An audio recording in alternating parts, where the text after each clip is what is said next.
Dalam Matius 13:18 adalah bahagian dari perumpamaan Yesus tentang seorang penabur yang dijelaskan kepada kita, kepada murid-muridnya lebih 2000 tahun yang lalu. Saya bawa kepada konteksnya, Yesus mengajar menggunakan perumpamaan untuk menyampaikan perumpamaan contoh, untuk mengajar atau menyampaikan kebenaran. Kebenaran itu adalah firman Tuhan, pengajaran tentang kerajaan Allah kepada banyak orang. Tetapi pada waktu itu, pada masa itu, waktu Yesus berada bersama-sama dengan murid-muridnya adalah kepada murid-muridnya. Ya, khusus kepada murid-muridnya. Yang diberikan pengertian di dalam Matius pasal 13 ayat 10-11. Yaitu makna perumpamaan ini adalah menggambarkan. Paham ah, menggambarkan? Ya, menggambarkan bagaimana manusia merespon, menanggapi firman Tuhan. Firman Tuhan itu maksudnya benih. Ya, firman Tuhan, benih yang ditabur itu sebenarnya adalah firman Tuhan. Macam sekarang sedang saya berkhotbah, saya sampaikan firman Tuhan, ini adalah saya sedang menabur benih. Oke, yang ditaburkan di tanah itu maksudnya adalah hati kita.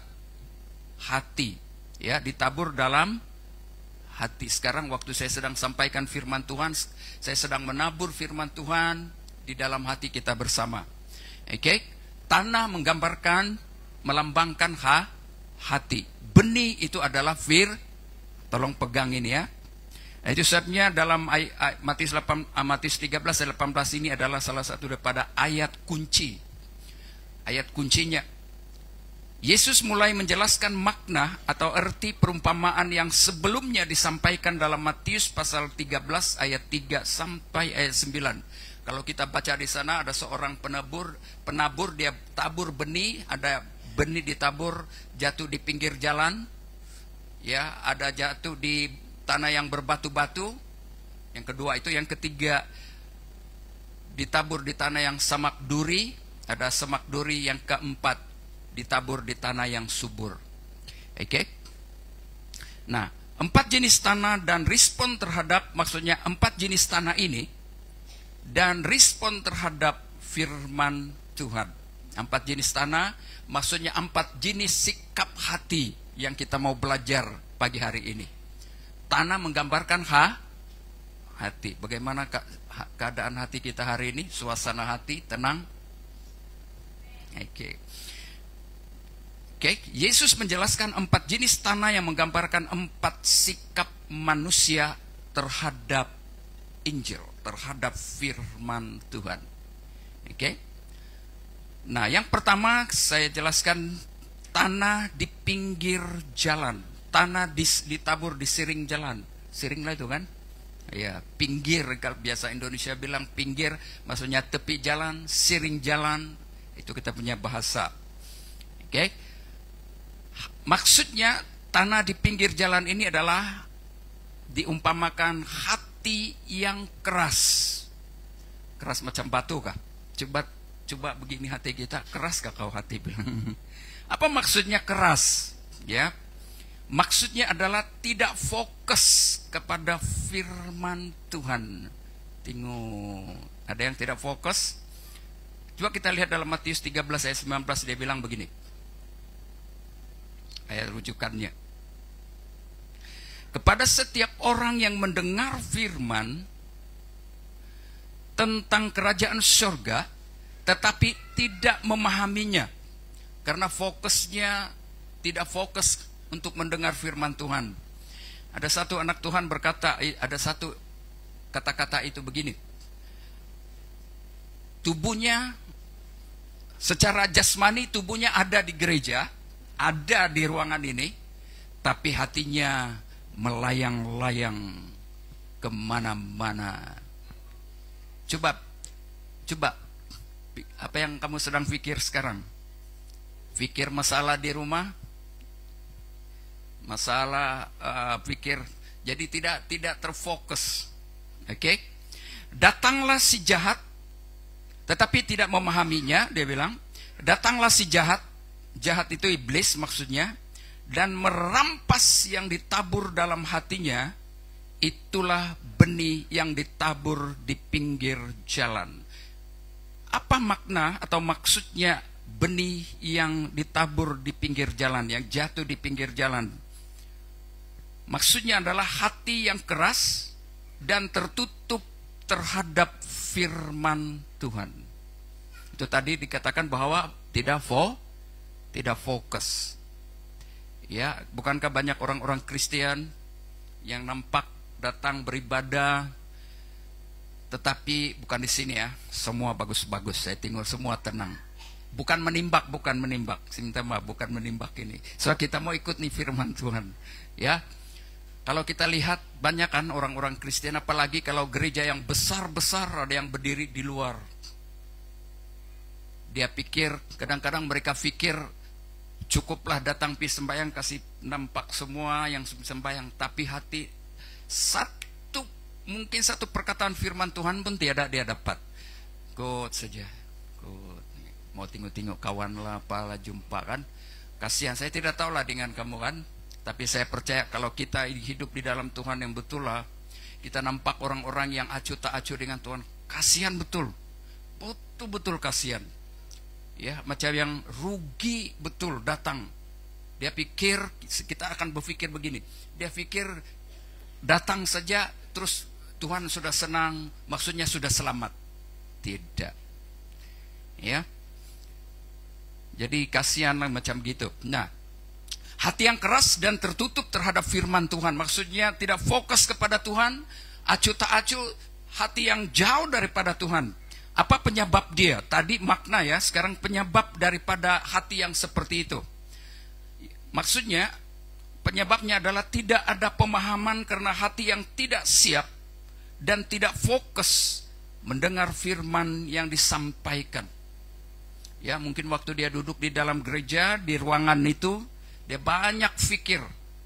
Mungkin datang karena terpaksa, datang beribadah karena mungkin rutinitas, sudah merupakan satu rutinitas kebiasaan. Ya, nah, jemaat Tuhan dengar baik. Sekali lagi, keselamatan, saya ada terdengar begini, orang Kristen. Dia bilang kepada agama sebelah, dia bilang sama saja sama saja, cuma tidak makan babi. Oh, biarlah nak dengar. Saudara, bukan itu perbezaannya. Allah yang kita sembah itu berbeza dengan Allah yang disembah oleh yang lain-lain itu. Ya, Allah dan Tuhan yang kita sembah tidak sama. Dan keselamatan itu hanya pada Yesus Kristus, dan Yesus itu adalah Allah sendiri. Ya, oke. Tidak fokus. Akhirnya, sekarang tadi apa penyebabnya? Sekarang saya pergi kepada dampak, kesannya. Kesan bagi orang yang tidak fokus kepada firman Tuhan. Akhirnya iblis atau si jahat, dia bilang tadi itu, dengan mudah mencuri firman itu, sehingga orang tersebut tidak mengalami perubahan hidup. Ya, saya coba dengar tuh. Siapa di sini yang sudah dulu jadi orang Kristen tapi aku masih seperti yang dulu, masuk karaoke, keluar masuk, keluar masuk. Ada macam tuh? Sini tidak ada. Amin. Haleluya. Tapi kalau ada, bertobatlah. Betul. Ya, saya nampak tadi waktu saya cek di Facebook, biasa awal pagi saya nampak waktu dalam ruangan itu mereka semua yang lain yang biasa-biasa, tapi yang heran Tuhan pakai ada satu anak kecil, mungkin dalam umur 5-6 tahun ke 7 tahun, dia nangis, dia berlutut, dia nangis begini di kursi. Semua orang tengok. Mereka heran, tapi rupa-rupanya ini anak diurapi oleh Tuhan. Roh Kudus bekerja melalui anak ini. Karena mereka heran itu sekali ada yang dekat terus satu-satu berlutut. Karena hadirat Tuhan. Wah, baru semua yang tua-tua itu nangis. wow, saya rasa enjoy, saya merasa sendiri walaupun di YouTube saja, tapi saya rasa yang macam saya ada dalam suasana itu. Dan itu tidak heran tadi pagi, tadi dalam kita menyembah Tuhan, ya, kita merasa kita mulai masuk dalam hadirat Tuhan. Oke, hanya di dalam hadirat Tuhan saja kita penuh sukacita, ada kemenangan, ada kebebasan, ada pemulihan. Oke, nah, dengan mudah mencuri firman itu, yaitu iblis, sehingga orang tersebut tidak mengalami perubahan hidup. Itu kesan kalau kita tidak benar-benar memberi penumpuan kepada firman Tuhan. Nah, apa yang harus kita buat? Boleh kita katakan bersama, apa yang harus saya buat? 1, 2, 3. Apa yang harus kita lakukan sekarang? Kita pergi. Kalau begitu terjadi, apa yang harus kita buat? Respon apa yang kita harus buat? Kita harus memiliki hati yang terbuka, haus akan firman Tuhan. Coba kita lihat dalam Amsal 4 ayat 7. Kalau itu terjadi dalam hidup kita, tidak fokus ya terhadap firman Tuhan, bahaya sekali. Dampaknya adalah iblis akan mencuri, membuat, mengacau hidup kita. Jadi kalau kita tahu kebenaran itu, apa yang harus kita buat? Apa yang harus kita lakukan? Terapkan dalam kehidupan kita sehari-hari. Apa yang perlu kita ubah? Amsal 4 ayat 7, boleh kita baca bersama? 1, 2, 3. Permulaan hikmat ialah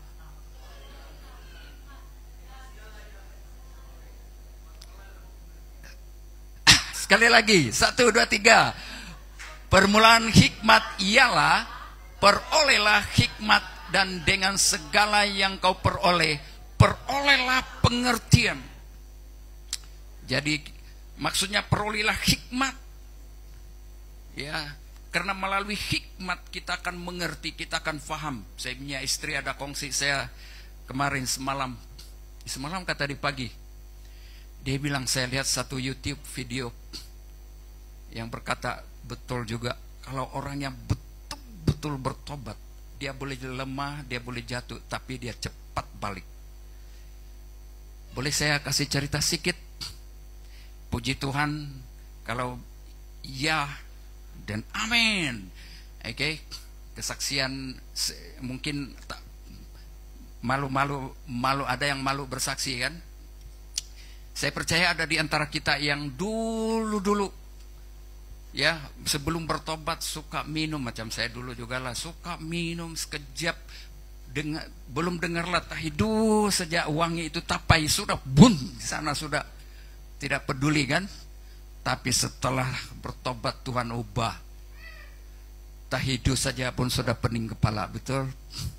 Dulu saya suka merokok, susah melepaskan rokok, merokok membahayakan kesehatan, dibilang itu anu kan. Tapi masih lagi kadang-kadang, karena sudah sudah ketagih, memang susah. Tapi waktu kita bertobat betul-betul, saudara, pernahkah kamu dengar suara kecil dari dalam itu?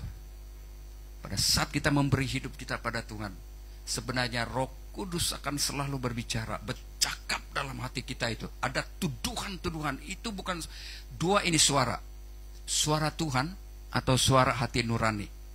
Saudara, hati nurani kita, dengar ya, pada waktu kita masih kecil kita mendengar ajaran-ajaran daripada ibu bapak kita, misalnya dari ibu bapak kita kan, yang nilai-nilai yang bagus itu, nilai murni, dia bilang. Apabila kita pergi ke lain tempat, ada pengaruh, ada suara dalam hati kita, itu sebenarnya adalah suara hati nurani kita yang pernah mendengar nasihat daripada orang tua kita, atau ada sesuatu yang kita dengar yang tidak boleh ini ya, tidak boleh ini. Ada suara itu suara hati nurani. Roh Kudus akan berbicara dalam hati nurani kita, ya, melalui hati nurani kita selalu. Pernahkah kamu tidak pernah berdoa, tapi dalam hati kita bilang, kau belum berdoa. Berdoa. Jangan keraskan hati kita. Itu adalah suara Roh Kudus. Jangan sampai ya suara itu nanti terpadam di dalam hati kita. Roh Kudus sebenarnya tidak meninggalkan kita sewaktu kita bertobat. Itu dalam perjanjian lama, Roh Kudus tinggalkan. Tapi sekarang dalam perjanjian baru firman Tuhan bilang Roh Kudus tinggal dalam hati kita. Dia akan memimpin kita setiap hari. Tapi kalau kita buat dosa, buat salah, lalu suara Roh Kudus selalu bercakap dalam hati kita, tapi kita biarkan, akhirnya macam itu apa itu nama itu? Kita minum air panas itu kan, lidah kita mula-mula kita rasa panas. Hari-hari kita minum, akhirnya tebal sudah, kita tidak rasa lagi. Begitu juga kalau murid bilang tuh, kalau ngamlah dia bilang itu budak kalau ajar bukan tambah baik tambah jahat. Bakal sudah dibilang ngam kihina. Ngam itu yang macam terlebih, dia tidak rasa apa-apa lagi, bah. Ya, sudah rosak dia punya perasaan, emosi semua macam yang tidak boleh diajar sudah. Jadi pada saat kita buat begitu, Roh Kudus akan diam. Ya, didukakan, kita sudah mendukakan Roh Kudus, dia diam. Dan suara yang kita dengar selalu adalah hawa nafsu kita, keinginan kita, kemauan kita, kemarahan kita, semua itu. Oke. Nah, kita terus tanah yang kedua, tanah berbatu yang menjadi hambatan penghalang bagi pertumbuhan rohani kita. Apakah yang menjadi penghalang dan hambatan bagi kehidupan rohani kita atau pertumbuhan rohani kita? Yang pertama tadi adalah tanah di pinggir jalan, hati yang keras, maksudnya tidak fokus kepada firman Tuhan. Yang kedua, tanah yang berbatu. Ya, Matius 13 ayat 20-21 itu tanah yang berbatu, maksudnya hati yang dangkal. Coba kita lihat ayat 20-21. Tanah yang berbatu, boleh kita baca bersama 1, 2, 3. Benih yang ditabur di tanah yang berbatu-batu ialah orang yang mendengar firman itu dan segera menerimanya dengan gembira. Tetapi ia tidak berakar dan tahan sebentar saja. Apabila datang penindasan atau penganiayaan karena firman itu, orang itu pun segera murtad, tinggalkan Tuhan. Oke. Apa makna daripada tanah berbatu itu? Maksudnya hati yang dangkal atau tidak rela berubah. Hati yang dangkal itu maksudnya hati yang menerima firman dengan sukacita, tetapi tanpa akar yang kuat. Tanpa berakar. Firman Tuhan itu tidak tertanam dalam hatinya, tidak masuk dalam hatinya, tidak mengubah sikap hidupnya. Kenapa? Sebab apa penyebab dia? Tidak ada kedalaman iman, sehingga mudah goyah saat menghadapi ujian dan penderitaan. Sekali lagi, penyebabnya tidak ada iman yang tidak dalam, ya, sehingga mudah goyang saat menghadapi ujian, cobaan, dan penderitaan. Seterusnya, apalagi penyebab dia tidak melepaskan pengalaman-pengalaman pahit seperti dendam. Ada yang dendam terus simpan, kebencian, kecemburuan, dan banyak lagi. Itulah yang akan menjadi penghalang, penghambat untuk pertumbuhan kehidupan rohani kita. Kalau kita menyimpan hal-hal ini, saudara, itu maksudnya tanah berbatu. Berbatu itu maksudnya keras. Karena ada hal-hal yang tersimpan yang tidak dilepaskan. Nah, apa dampaknya, kesannya kalau itu masih ada dalam kehidupan kita? Orang tersebut akan mundur dari imannya saat menghadapi tentangan. Apabila ada masalah, cabaran, mulai kecewa, sakit hati, dia tinggalkan Tuhan. Dia persalahkan orang lain, dia persalahkan gereja. Ada satu hamba Tuhan, kemarin saya dengar di khotbah. Dia bilang ada banyak orang Kristen, ya, anak-anak Tuhan, waktu dia menghadapi masalah, tentangan, dia kasih persalah gereja. Gereja tidak ada masalah, tapi masalah itu adalah dalam diri kita. Dia bilang, saya pikir betul juga. Contohnya lah, gereja mana ini? Kenapa dia benci, tidak suka, lepas itu tidak mau ke gereja? Sebenarnya di lingkungan gereja itu di sini tidak ada masalah. Yang ada masalah itu adalah pribadi saya dengan pribadi orang itu. Ayo marilah selesai, kan? Kalau boleh, kalau itu masalahnya, mari kita selesai dengan baik-baik. Amin. Karena saudara, pada saat kita menyimpan dendam, kebencian, kecemburuan, dan banyak lagi di dalam hati kita, itu yang akan menghalang kita, persekutuan kita dengan Tuhan, persekutuan kita dengan sesama, dan itu akan menghancurkan hidup kita. Siapa yang mudah sakit hati, mudah merajuk, bahasa yang satu itu, mudah merajuk saudara, pasti itu sekejap saja itu, kan? Jadi bahaya. Ini akan bahaya dalam kehidupan kita. Dampaknya, orang tersebut mundur dari imannya saat menghadapi walaupun masalah yang sedikit. Dia akan tinggalkan pelayanan, dia tinggalkan Tuhan. Padahal saudara, itu merugikan diri sendiri. Nah, jadi kalau ada ini dalam kehidupan kita, apa yang harus kita buat? Sengaja saya buat ini supaya kita beri jalan. Ya, apa yang harus kita buat? Kalau masih itu dalam kehidupan kita, kita harus membangun iman yang kuat dengan merenungkan dan mempraktikkan firman Tuhan setiap hari. Ya, setiap hari. Bagaimana saya memelihara, memang ada banyak cabaran masalah yang akan kita hadapi. Tapi pengalaman saya secara pribadi, kalau saya selalu baca firman Tuhan, merenung firman Tuhan, selalu ada kekuatan. Ada hal-hal yang Tuhan selalu beri saya jalan, beri kekuatan. Saya percaya semua kita ada tentangan, ada cabaran. Amin. Terutama masalah apa? Misalnya hubungan sesama, keluarga. Dan yang sekarang kita lihat yang paling menekan sekarang adalah dari segi ekonomi, keuangan, betul? Siapa dalam 1 minggu, 2 minggu ini yang tiada duit? Tipis di punya dompet. Ada? Kami pernah mengalami, tahu? Tipis dalam 2 minggu. Makan pun kasih pelan. Tapi syukurlah, waktu di saat macam begini, jangan mengeluhlah. Ya, kalau kita mengeluh habislah. Bingung macam mana mau cari. Pernah? Mungkin ada yang bertanya, oh, dia orang pastor ini tiada pernah nampak senyum-senyum, pergi gereja, khotbah, nampak semua oke. Tapi sebenarnya kita sama menghadapi semua itu. Ada masa-masa Tuhan biarkan kita. Ada masa-masanya Tuhan biarkan kita mengalami masa kemarau. Masa sulit itulah bagaimana kita menyikapi, mengambil sikap pada saat kita berhadapan dengan keadaan seperti itu.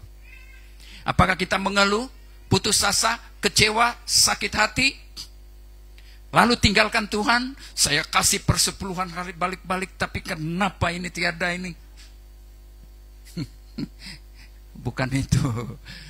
Ada masa-masa Tuhan izinkan semua itu terjadi. Saya senang dengan perkataan seorang hamba Tuhan yang bernama Rick Jono itu. Dia bilang, kalau ada di antara orang itu yang tidak pernah mengalami masalah, cabaran, tentangan, kesulitan dalam hidupnya, itu manusia mati, bukan hidup. Ya, orang mati saja yang tidak menghadapi itu. Kalau tidak mau ada masalah, matilah cepat-cepat. Tuhan ambil saya, Tuhan.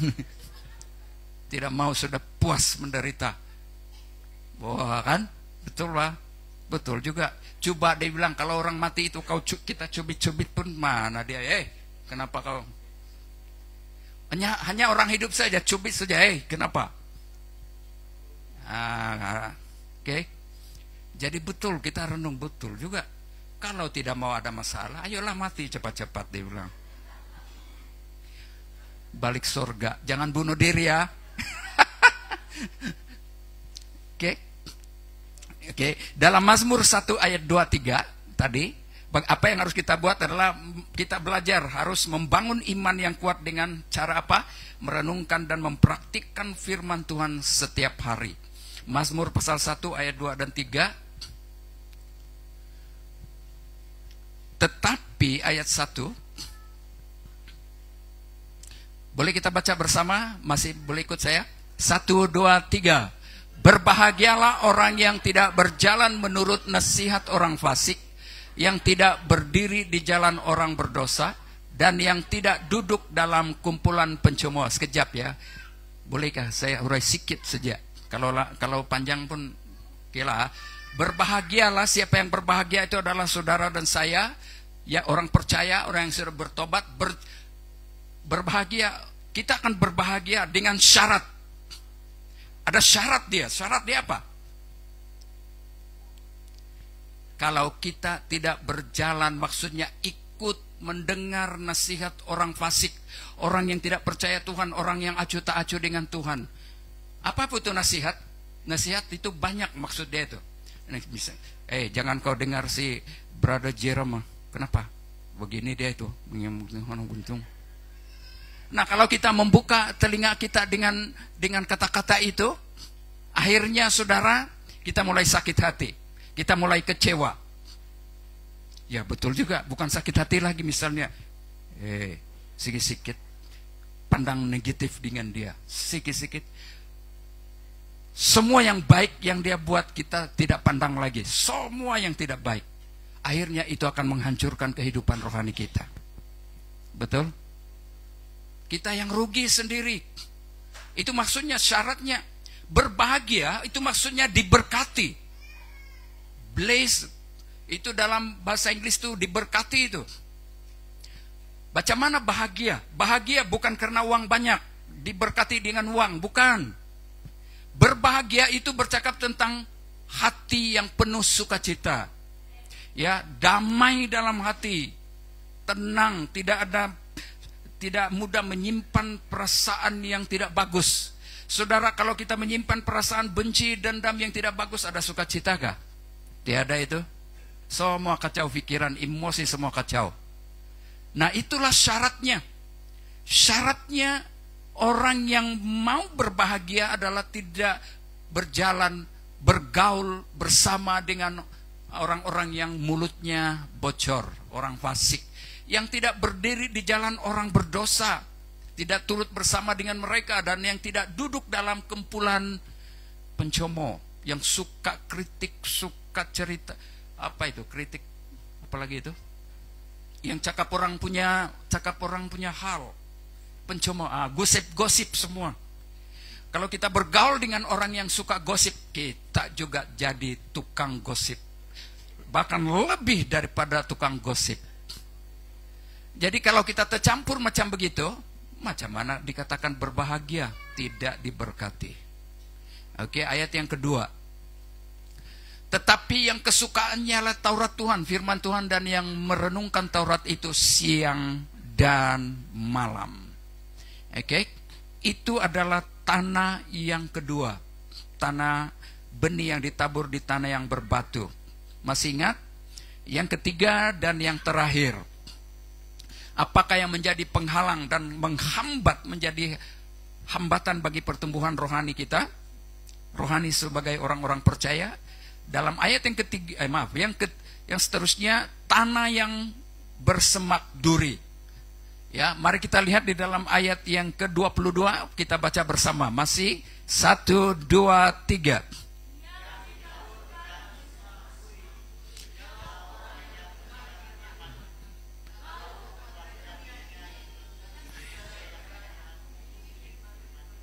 Sehingga tidak berbuah, menghimpit, ya. Yang ditaburkan di tengah semak duri ialah orang yang mendengar firman itu, lalu kekhawatiran dunia ini dan tipu daya kekayaan menghimpit firman itu sehingga tidak berbuah. Apa makna daripada ini? Makna daripada ini adalah hati yang terhimpit oleh dunia atau tidak siap bayar harga. Tidak siap bayar harga, tidak siap pikul salib. Tidak siap bayar harga, tidak siap pikul salib. Saudara, waktu kita datang ibadah, apa harga yang kita bayar? Tadi ada yang mau jalan sendiri, dia bilang, "Allah, ya ini hari 2 ringgit saja bikin tambang. Apa saya bikin makan? Tidak apalah. Mesti untuk beribadah, datang beribadah mesti bayar harga. Oh, ini hari saya ada kesibukan, tapi tidak apa, boleh tunda. Yang penting saya perlu bayar harga untuk datang beribadah. Kedua, apa itu? Saudara, bayar harga ini adalah melibatkan emosi kita, pikiran kita, semua harus siap bayar harga. Oke? Untuk melayani Tuhan, untuk ikut Tuhan harus siap bayar harga. Misalnya kita hari ini kita bangun malas, ada rasa macam sakit-sakit, tapi dia bilang saya harus pergi sembahyang, beribadah bersama-sama. Saya percaya saya sampai sana pasti Tuhan pulihkan, Tuhan sembuhkan saya. Amin. Boleh kita berikan tepukan tangan untuk Yesus Tuhan kita. Pikul salib tidak siap. Pikul salib maksudnya tidak siap menderita. Ya, tidak siap menghadapi masalah, cabaran, tantangan. Sekali tidak masalah ekonomi saja sudah tinggalkan Tuhan. Masalah makanan saja sudah tinggalkan Tuhan. Kita lihat di sini. Makna daripada ini adalah hati yang menerima firman. Betul-betul dia terima Tuhan, bertobat, menyerahkan hidupnya kepada Tuhan. Tetapi terganggu oleh kekhawatiran dan keinginan dunia ini. Apa itu keinginan dunia ini? Ya, penyebabnya adalah fokusnya teralih, fokusnya lebih kepada apa? Hal-hal dunia, mengejar hal-hal dunia ini seperti pekerjaan, uang. Tidak salah cari uang, ya. Tapi firman Tuhan bilang apa itu? Uang, kalau tamak dengan uang itu adalah musuh yang paling dahsyat, boleh menghancurkan hidup kita, ya. Dan kekhawatiran hidup. Sekali lagi, penyebab daripada ini adalah fokusnya, dia lebih fokus kepada hal-hal dunia seperti kekayaan, keseronokan dunia ini. Kita lihat dalam 1 Yohanes pasal 2 ayat 15-17.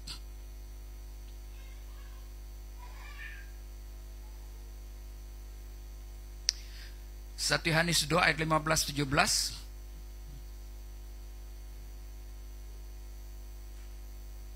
Oke, boleh kita baca bersama? 1, 2, 3.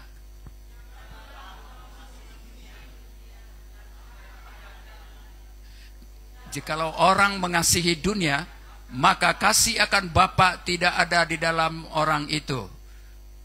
Sebab semua yang ada di dalam dunia, yaitu keinginan daging, keinginan mata, serta keangkuhan hidup, bukanlah berasal dari Bapa, melainkan dari dunia. Ayat 17. Tetapi orang yang melakukan kehendak Allah tetap hidup selama-lamanya. Ada seorang anak Tuhan berkongsi saya kemarin. Dia bilang, pastor, rupa-rupanya semua apa yang dikejar oleh manusia, jabatan apa saja lah, mau jadi mencari popularity, sekarang banyak timbul bermacam-macam sekarang yang lebih hebat-hebat, yang terbaru. Ya, misalnya penyanyi-penyanyi, ada suara yang bagus, kecantikan, yang ratu cantik itu timbul orang-orang yang lebih cantik, yang dulu-dulu mulai turun. Betul kata firman Tuhan. Apa yang ada dalam dunia ini semuanya akan pudar, lenyap, habis. Tapi kalau kita mengejar Tuhan, apalagi kalau kita melayani Tuhan, itu tidak akan turun kita. Tapi Alkitab bilang semakin hari kita semakin naik, karena kita mengejar upah di surga. Kalau kita mengejar upah yang ada dalam dunia, saudara, kita akan selalu rasa kecewa. Kecewa selalu, karena kita mau berusaha supaya lebih hebat dari orang lain. Ada lagi yang lebih hebat lagi. Kita berusaha untuk kasih cantik muka kita, lebih lagi yang lain lebih cantik. Wah, sakit hati. Jasin. Terus dia bilang begini, sakitnya hati ini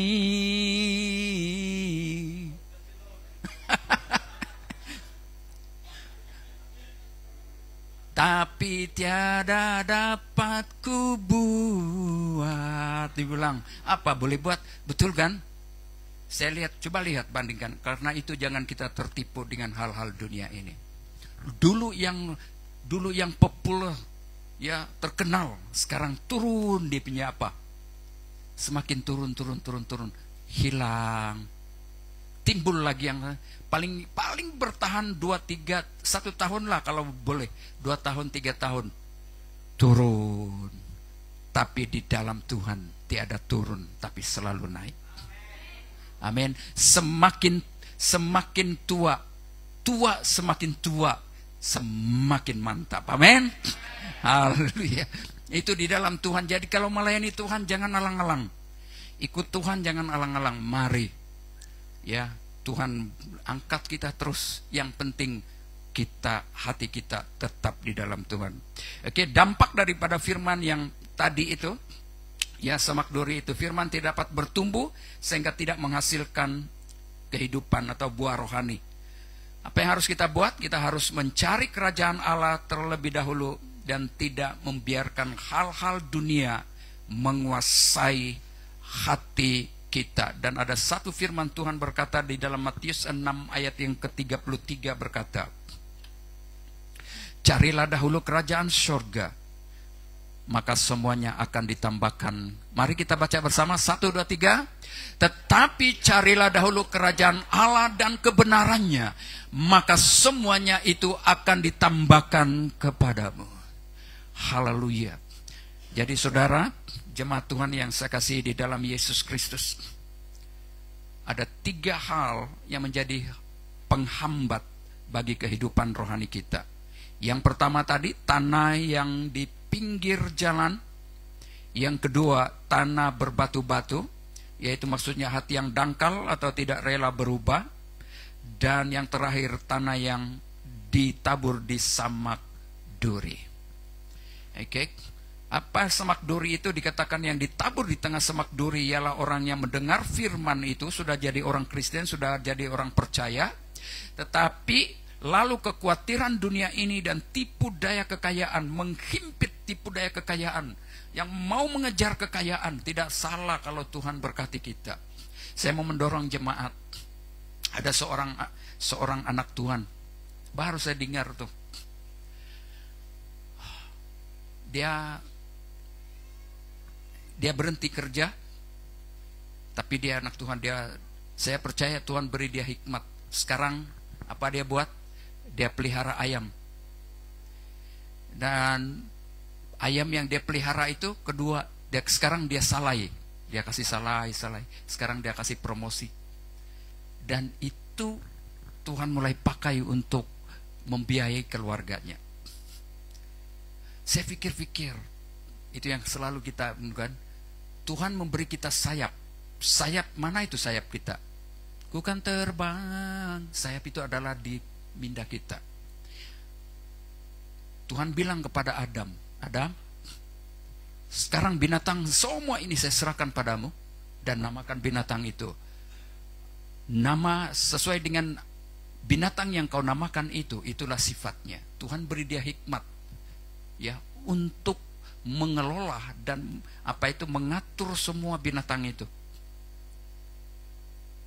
Saya percaya Tuhan beri kita hikmat, kebijaksanaan untuk, walaupun mungkin kita tidak punya pendidikan tinggi, tapi sebenarnya ada keistimewaan yang Tuhan berikan kepada kita untuk bagaimana kita mencari sesuatu, ya, untuk membawa hidup kita berhasil.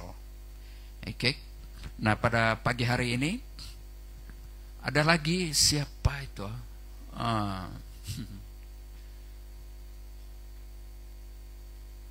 Mari kita semua bangkit berdiri.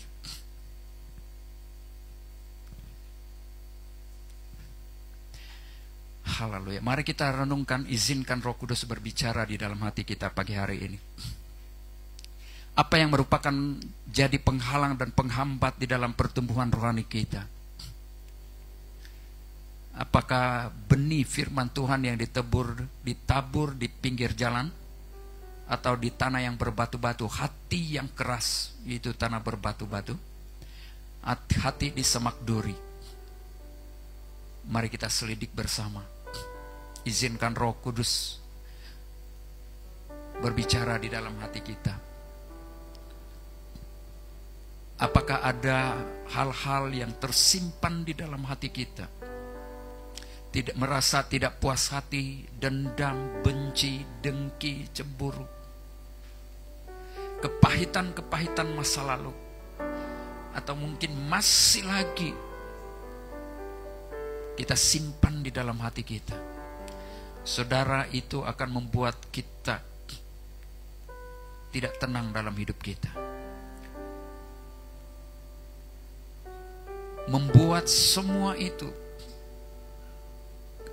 kehidupan rohani kita menjadi bantut, tidak bertumbuh, bahkan boleh menghancurkan career kita, perjalanan hidup kita. Itu akan mengganggu kita, membuat kita tidak selesa. Biarlah pagi hari ini mari kita ambil keputusan dengan sikap hati yang benar. Itu hanya akan terjadi, kita akan merasa bebas, terlepas, apabila kita berurusan sendiri dengan Tuhan, berurusan dengan diri kita sendiri. Terima kasih Tuhan. Haleluya Yesus. Mari jangan tinggal pada masa lalu kita. Mari kita keluar dari masa lalu kita. Biarkan Roh Kudus bekerja pagi hari ini dalam hati kita. Terima kasih Tuhan. Bagaikan tanah kering yang merindukan air,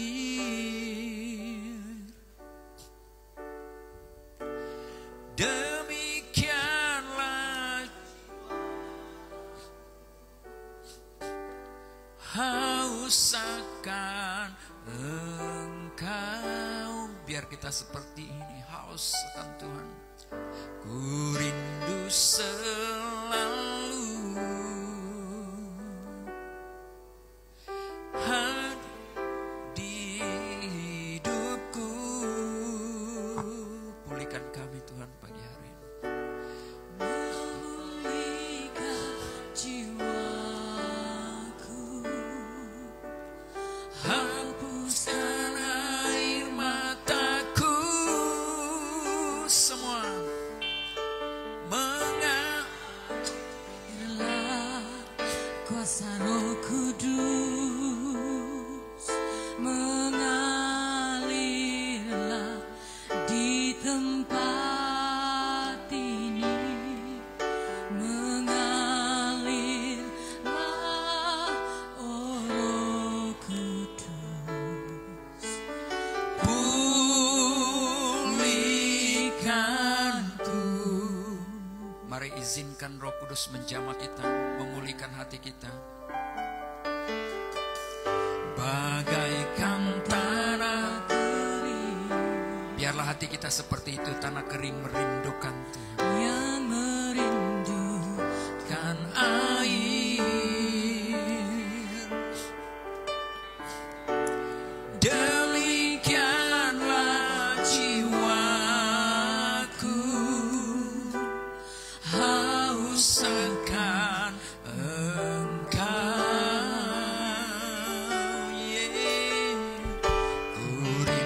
Selalu, kami rindu selalu Tuhan hadir-Mu di, biar kita rindukan itu.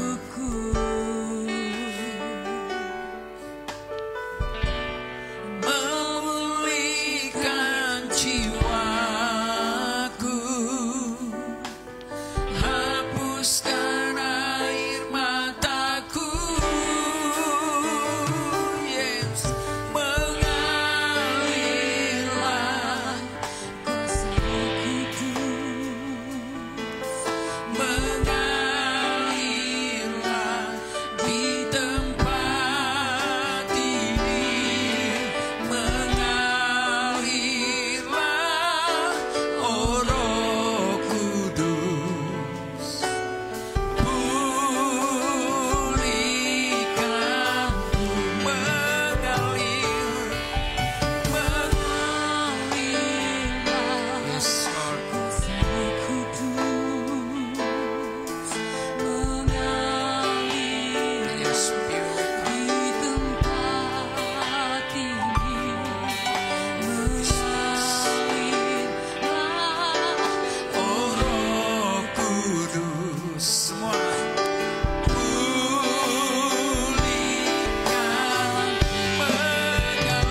dan pemulihan.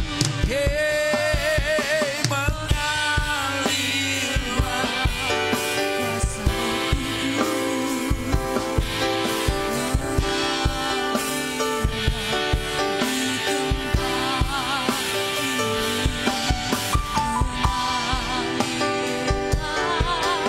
oh Roh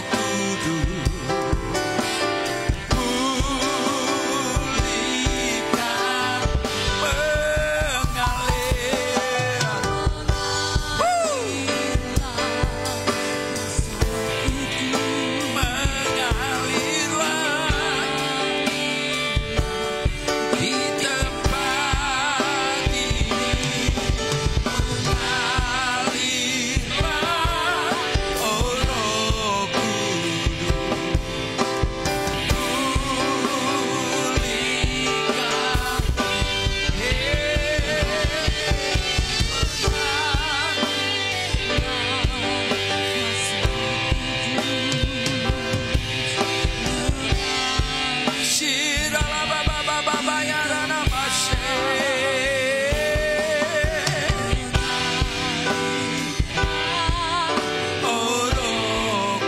Jamah kami Tuhan,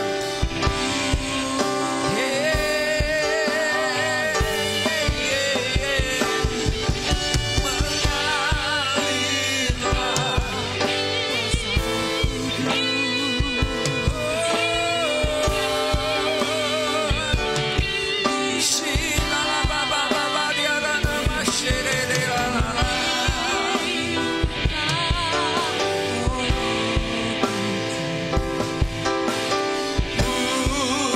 Pulihkan kami,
di tempat ini, mengalirlah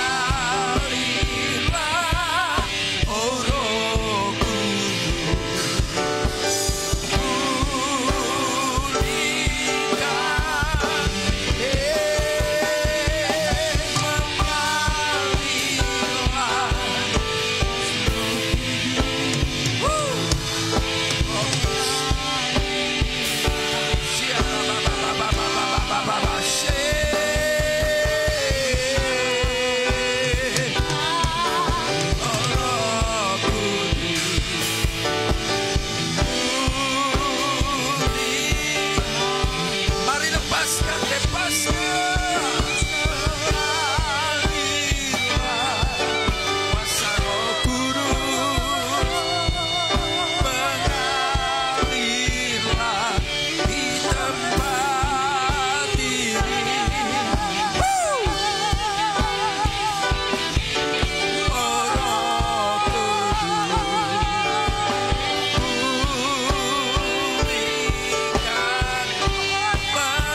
semesta.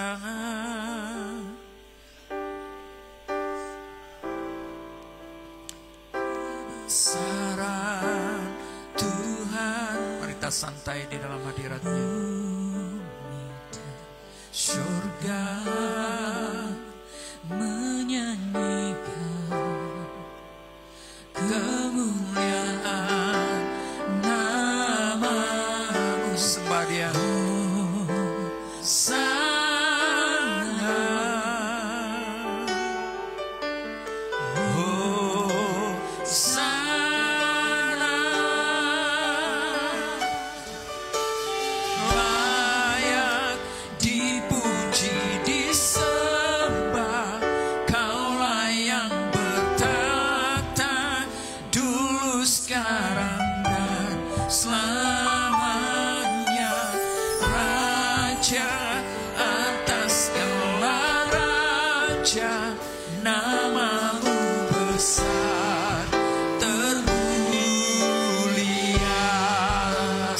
Semua. Alam semesta. Yes, Lord. Thank you, Jesus. Tuhan, you are worthy to be praised. Surga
terpuji nama-Mu Bapa. Terima kasih atas kehadiran-Mu di tengah-tengah kami. Kami percaya Tuhan semua kami diberkati oleh kehadiran-Mu di tengah-tengah kami. Engkau memberkati semua. Kami percaya bahwa setiap kami pada pagi hari ini mengalami terobosan, mengalami kesembuhan, menerima kesembuhan daripada Engkau, baik secara rohani maupun jasmani. Terpuji nama-Mu, segala kemuliaan, segala pujian, hormat, syukur hanya bagi-Mu. Di dalam nama Yesus Kristus kami berdoa dan bersyukur. Mari kita katakan sama-sama, amin. Haleluya. Haleluya, puji Tuhan. Silakan duduk semua.